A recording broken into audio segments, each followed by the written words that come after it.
character, hard work, integrity, excellence.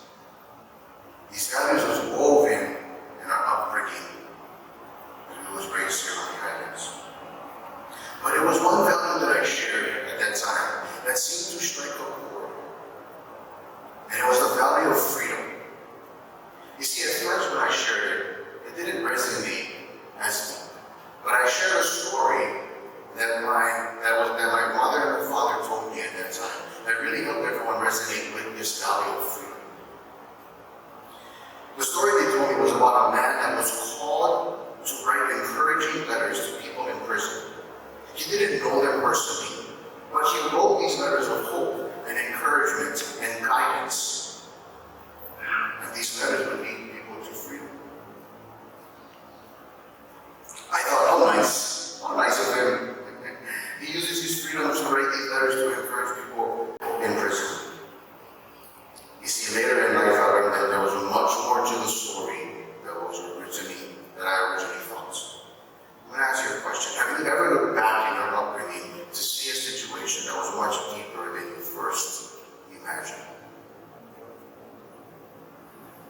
It's as if you thought you understood it at the moment, but it was just a seed that was meant to harvest in a better season. As I grew older and now I have a family of my own, a loving wife, and 4 kiki, I asked that question about this story, and I learned a very important part. So number one, the first part I learned was that the letters still bring freedom today. And another part was that the man wrote these letters from his own prison cell. I made an assumption. I thought he was free and written about it. He didn't have these bars that held him back. But you see, the truth is that that was the first glimpse I seen of personal freedom. The power of personal freedom that's available for you and I, for all of us. I immediately wanted to identify what was trying to imprison me.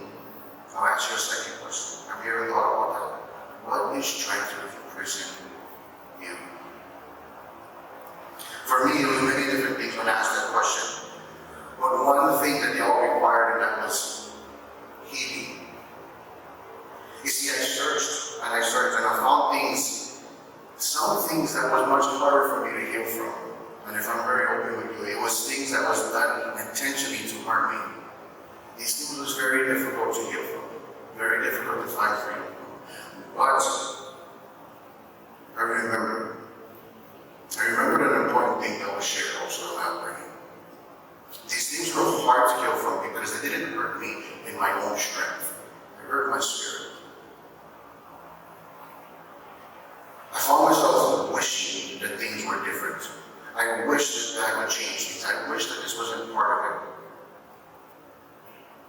But if I'm honest, even if I had apologies, it would still be on my own strength. Scripture says that what was meant to harm you, God will use for good.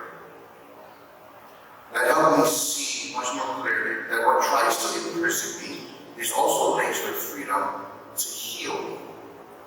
Now I can see every act that tries to imprison me, and I can also see the freedom already built in it. Some of these had immediate release, and some of these took some time. But the first thing I needed to do was stop wishing that things were different, and I needed to start walking in my new awareness. I needed to start participating in the healing. These are 4 things that I remind myself as I go walking through the neighborhood, and I want to share them with you, and possibly you can use them as we walk together this afternoon. The first thing is to remember. You see, reflection is healthy. Reflection is honoring.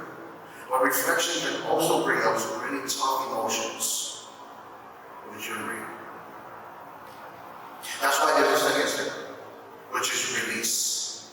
Some things we remember to release, not to continue to hold on to, because they'll hold us back.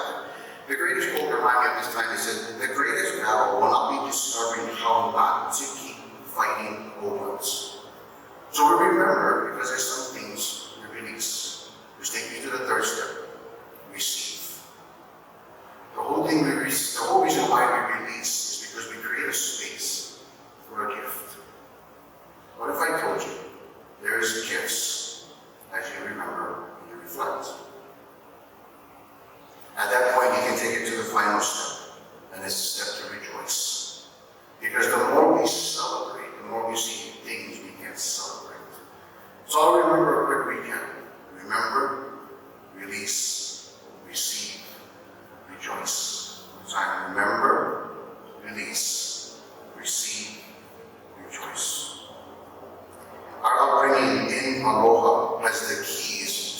our personal freedom. It's embedded in our upbringing. If you take a moment and you look back